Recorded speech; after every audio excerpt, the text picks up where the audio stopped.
What attracted me to Farok's work was its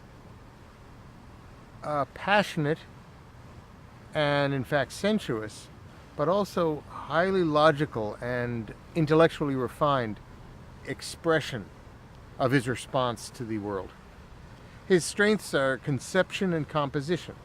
The conception, the idea of the work, the reason the work exists, is strongly metaphysical and at the same time strongly physical. And the composition makes this clear, makes you feel and see the physicality of the idea and its existence at the same time on a, I don't want to call it a spiritual plane, but an immaterial plane. But the logic is there.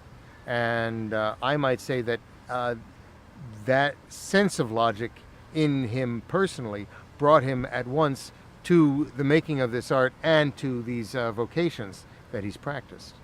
Why don't I quote my essay?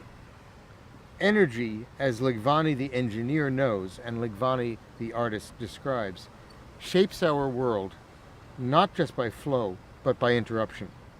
Can one depict such a fundament of existence with a visual postulate?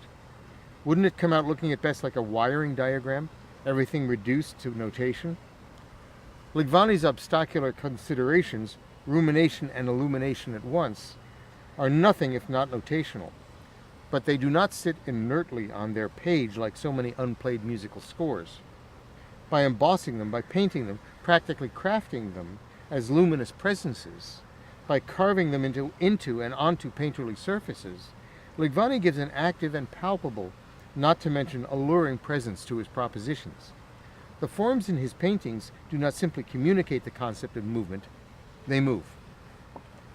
And it's an idea that communicates itself directly and doesn't need to impel others to answer to the same question. I think Farok's work covers the question pretty adequately. And what I've just described by quoting myself in that essay is how he goes about showing us how and making us feel how obstacles in fact make the world go round.